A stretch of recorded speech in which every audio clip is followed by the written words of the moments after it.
I'd like to call the Finance Committee of the Stratford Public Schools meeting to order. It is Monday, May 22nd, and it is 6:31 p.m. My name is Amy Wiltsey, and I am the chair. Our first item on our agenda is, I'll call the meeting to order, and we do have a quorum. Our first item for action is the acceptance of minutes from our March 1st, 2023 special meeting. I will thank you. Thank you very much. All in favor? Aye. All opposed? Thank you very much. Motion passes. Item B, acceptance of minutes from our March 27th, 2023 meeting. I will entertain a motion. Second. Thank you very much. All in favor? Aye. All opposed? Thank you very much. We've got discussion, information, and possible action with the budget transfer. So the first budget transfer, number 1, you'll see in your packets, is for the total amount of $143,767.86. Ms. Mangini, would you like to share more information about this budget transfer? I'd be happy to. Good evening, everyone. That particular budget transfer that's before you is solely for payouts, contractual payouts to those employees that are retiring. As you may recall, there were I think approximately 14 at this point, so obviously it's a little bit more than we have had in the most recent past and more than we budgeted for. So our recommendation is to transfer the $143,767 to the account using the available balance in the FICA and defined contribution accounts, which have available funds due to the vacancies that we've experienced over the school year. Thank you. I will entertain a motion to pass budget. Thank you very much. Do I have a second? Okay, I will take a roll call. Is there any discussion, any questions for Ms. Mangini with regard to this budget transfer? Okay, I will take a roll call vote. Mr. David? Yes. Ms. Lance? Yes. Ms. Coopy? Yes. Ms. Carol Fabian? Yes. Ms. Corcoran? Yes. Mr. Kennedy? Yes. Ms. Fidel? Yes. Mr. Henrik? Yes. And chair votes yes. Passes unanimously. Thank you so much. Second budget transfer. It is a proposed transfer, total budget amount of $829,187. So moved. Second. Okay, any questions, discussion? Ms. Mangini, if you'd like to take the floor to explain a little bit. Yeah, just briefly, we have been reporting to the board that as a result of those positions that we've been able to fill throughout the year, we are projecting a year-end balance. We have met with our administrative team as well as discussions with our buildings and our departments, and the list before you are for basically items that are safety related that we prioritized and we feel are worthwhile to consider moving forward with them at this time. They are itemized and we're happy to address any of the items individually. Perfect. Any questions? Mrs. Vidal? Can you address the scissor lift and the 2 golf carts for Stratford High School? I could, but I'm going to defer to Mr. Ruggiero because he's much more versed than I. And I know it is equipment that we have been trying to purchase for some time. Good evening, everyone. The scissor lift is for Stratford High with here in the auditorium, gymnasium, and the weight room. My guys changed the filters in the ceiling HVACs. We can't reach it with a single lift we have. So here they could now stack product on and not carry up one piece, come up and come down, but we just can't reach them. So that's for the lift. As far as the 2 golf carts, I've been actually wanting to get these. Our guys do all the trash around the property on the outside, and for them to go carrying a garbage bag or a can, I just thought that if we had that, they can buzz around, pick up all the trash, load it in the bag, take it to the dumpster. For going to Penders or Benell in the field, they use it for bringing all the equipment out. It has a back on it. We rent them right now. We'd be able to just, use what we have. Okay, thank you. I don't know if I should stay here. Maybe. Any other questions with regard to this budget transfer? Mr. Henrik? So these are from vacancies, our surplus, and I know we've used outside services to needs of some of those vacancies? I know we made some transfers last month. Were those to cover some of these vacancies, or will we see a different deficit in another line item later on that this surplus has created? You should not. The accounts that are identified on your transfer are those accounts that, for the most part, we did not.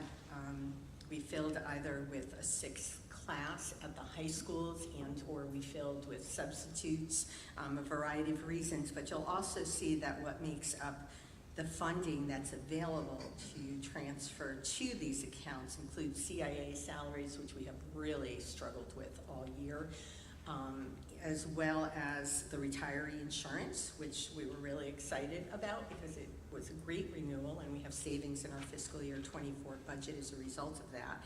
And of course, as we've talked about all year, we've trended much more positively in tuition for special ed outplay students. We did utilize some of that savings earlier this year for a transfer, and this is pretty much the balance, leaving some monies in there because again, it's a fluid area, and we have in fact, I believe, outplaced 2 students within the last couple of weeks, but we only need to pay approximately another 6 weeks of a tuition, so we feel we left adequate funding there. Thank you. Mr. David? Yes. Pam, are we looking at other capital as well as we get down to the end of the year? Stuff that we should have bought maybe last year, I will use like low-level technology, maybe a printer out there, maybe a 3D printer out there. Are we looking at some of that stuff as well as we get down to the end of the year so we can get those? We need these items, right?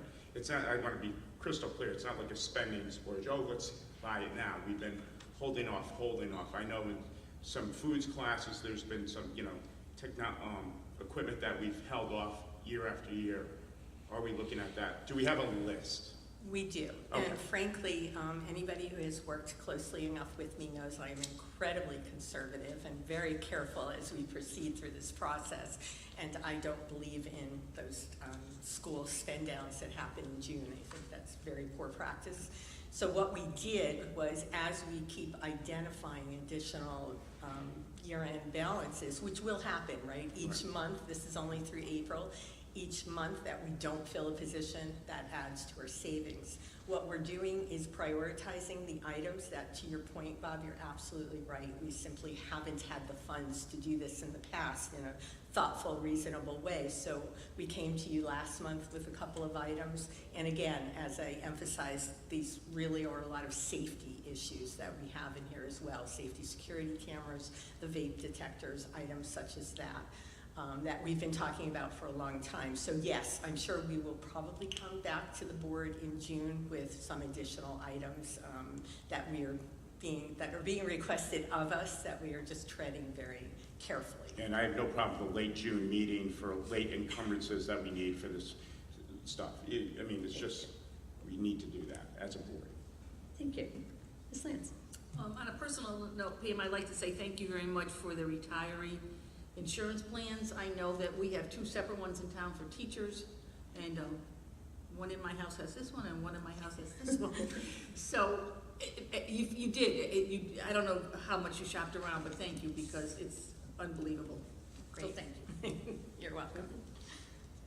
Any other questions? Mrs. Patel? There's also a mention of a planning committee study in there. Is that the planning committee?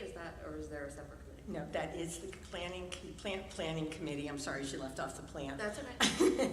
But that is the study that committee has been requesting for quite some time, and I know Dr. Sunday will elaborate on that a little bit later this evening through his superintendent's report, because we do have a recommendation of a company that we've spoken with, and this is an estimate. That line item that you see includes $75,000 for that redistricting study. It may come in higher than that, but the balance, of course, is for that redesign. Have you gone out to RFP for that? We do not technically have to, because our RESC under the state of Connecticut is allowed to do that on our behalf, and CES has done that. So they are recommending a company, and We just had a very preliminary meeting with them last week to understand what they are offering. Great. Okay, if there are, yep. Sorry, one more. Mr. Henry? So on our capital improvement plan, we have the $75,000. Will we notify the town that we'll be retracting that from our capital improvement plan? Absolutely, I will work with Renee. I've been working very closely with her anyway throughout the process, and I know the town isn't ready quite yet to tackle their capital budget as they are struggling a little bit with the general operating, but yes. Thank you. Okay, if there are no further questions or discussions, I will take a roll call vote. Mr. Henrik? Yes. Ms. Bedell? Yes. Mr. Kennedy? Yes. Mrs. Corcoran? Yes. Mrs. Carol Fabian? Yes. Ms. Cupie? Yes. Ms. Lance? Yes. And Mr. David? Yes. And chair votes yes. Thank you very much. Okay, the next item on our agenda is the Sodexo Food Services Contract renewal.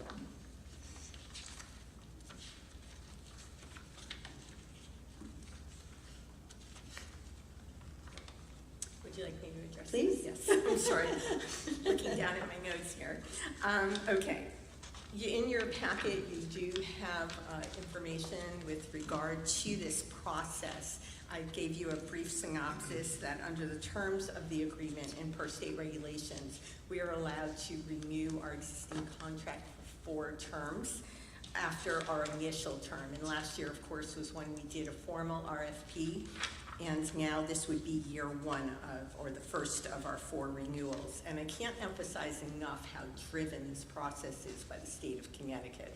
So even after the board hopefully approves this renewal agreement, it has to be approved by the board before either party can sign off on it. And as I mentioned, they, at the state, set a maximum allowable change in the management and administrative fees that is allowed, and it's based on a CPI, and it's currently up to 8.2%, which quite frankly, when we saw that, we thought, no, that's not happening. That is really very high, and it's unusually high.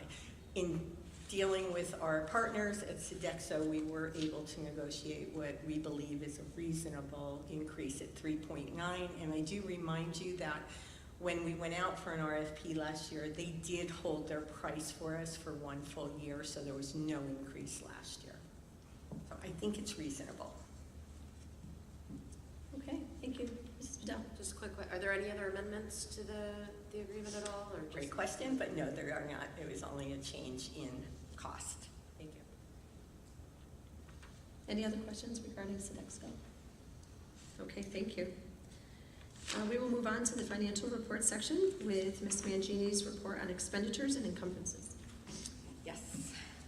First, I just wanted to answer a question that Mrs. Lance had at our last meeting, and it was about whether or not students would, if once they are determined to be a free or reduced student, if they still would be responsible for any charges that were incurred. And I did confirm that yes, up until the date that they are eligible for free and reduced, we would be requesting payment for those charges because that was their status at the time.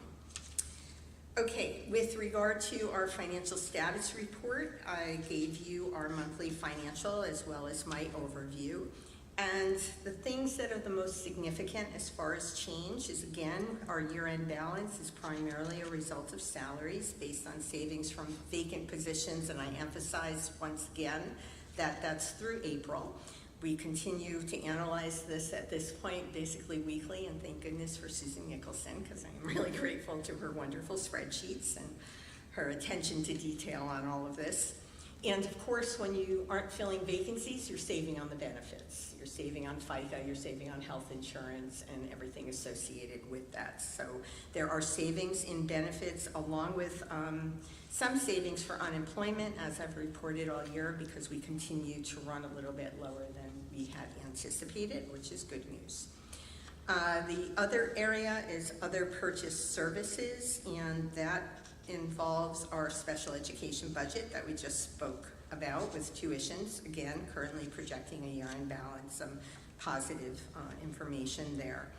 Lastly, I just wanted to give you a heads up on property services. We do analyze utilities on a monthly basis, and of course, we really don't see all of our invoices for the winter until we catch up in May. So I think when you get your May report next month, you're probably going to see some savings in projected balance there. There's some offset. Right now, it looks like natural gas may end in the deficit, and we may end up with additional funds in our electricity. So we are taking a closer look at our electricity budget as we go forward as well. And that's what I have for there. Excuse me, are there any questions?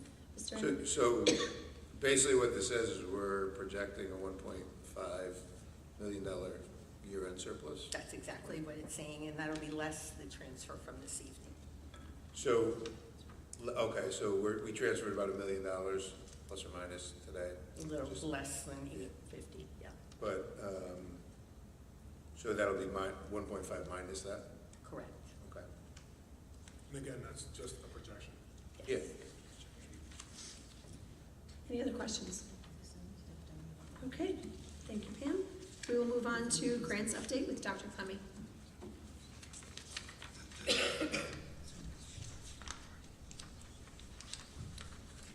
Good evening, everyone. The one change in the report that you'll see if you look through it is I implemented the comments from Mr. Proto on the meeting we had 2 months ago. So you no longer see grants which have expired under this fiscal year, and everything's arranged in the order in which the money expires so that you can see what's coming due and needs to be spent. There were no new grants received in April, but we were busy anyway. I worked with Jim Noga, and we got the adult education grant for fiscal year 24 submitted. The state's still looking at it. Ms. Borges and Susan Nicholson and I worked hard throughout April on the FY24 IDEA grant.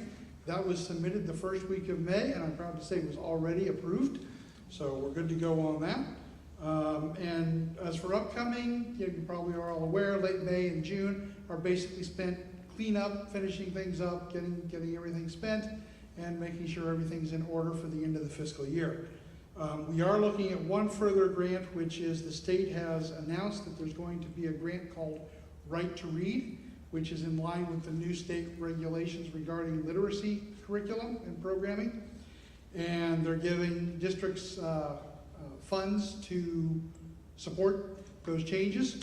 Right now, we are tentatively scheduled to receive $125,000 once we get an approved grant in, and we are tentatively scheduled to turn that in by the due date of July 15th. However, the state has not finalized everything yet because they're waiting on the governor's budget before they lock that down and actually issue the RFP. So that's your grant news for this evening. Thank you very much. I have one quick question regarding the state of Connecticut security grants. Did Stratford apply for any of those? We did not. Did not, okay. Any other questions for Dr. Clemmie? Okay, thank you very much. Next, we have our special ed PPS report. Heather Borges. Good evening, everyone. So you received the report. As you can see, the numbers are starting to get smaller, and they will continue to go down as the year progresses. We are very conservative because, as Ms. Mangini shared with you, special education is fluid, and we need to continue to provide our students for what our students need from now until the end of the school year. As you can see, the number of students identified with special education services is climbing each month and continuing to climb. That is with move-ins and new referrals. Do you guys have any questions?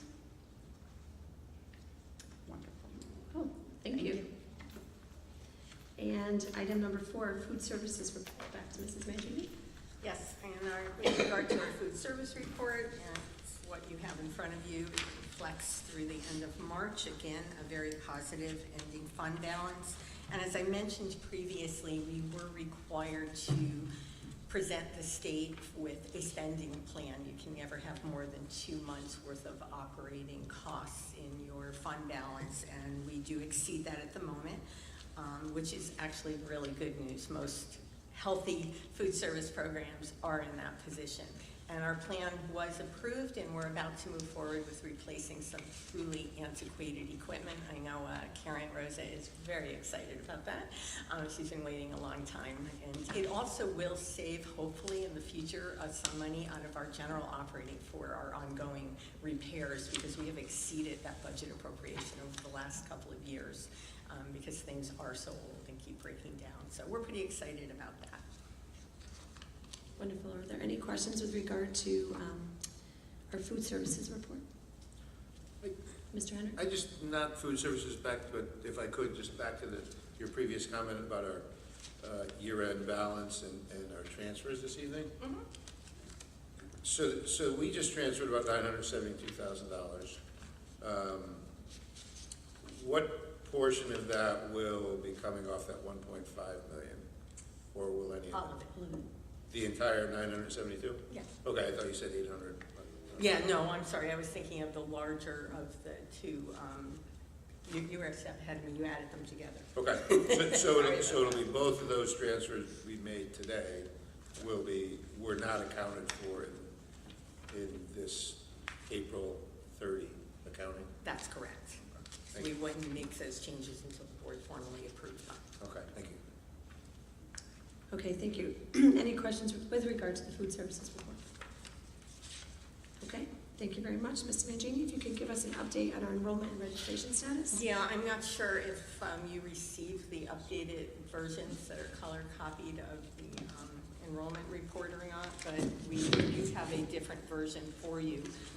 And if you don't tonight, we will email it to you. It's basically what you received, but what we did was take it a step further, and unfortunately the copier didn't pick it up the way it should have. But in Second Hill Lane's listing, in the future, you will see 2 classrooms for each grade from kindergarten to 5th grade. That will be highlighted in yellow, and as a result, those will reflect our dual language, because there was some confusion at our last meeting, and I wanted to make certain we did our best to clarify that for you, so I apologize if we didn't give those out tonight.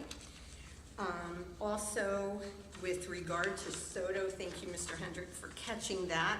What we recognized was that we've never had to go beyond that one top row in the past, and it simply wasn't picking up all those other classrooms that are in there. So the numbers should basically be on target, and there was a further adjustment made today with Matt Rivers helped me out with just kind of fine-tuning it all. So I appreciate everyone's input. We continue to hopefully make this report a little bit more user-friendly and clearer and addressing any concerns or questions that you have. And as you can see, enrollment continues to increase. Mrs. Corcoran? How are we looking with K registration so far? They are consistent.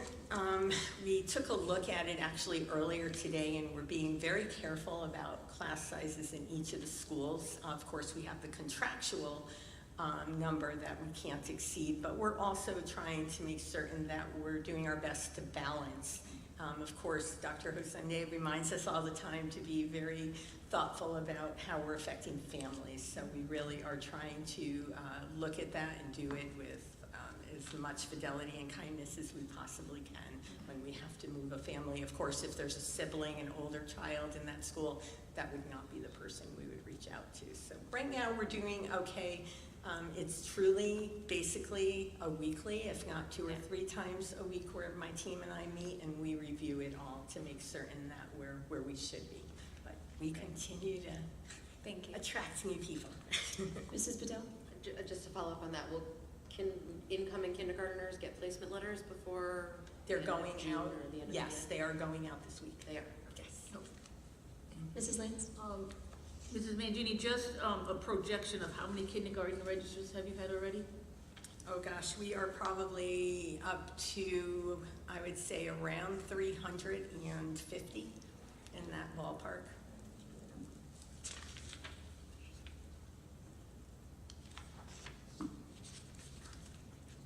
Mr. Henrick? Yeah, so on the SOTO, all the numbers line up, which is awesome, or they add up. But the last 2 lines, the first line we have, most of the numbers in the teens, and then single digits on the second row, and the third row are mostly ones. What are those? What's the difference between?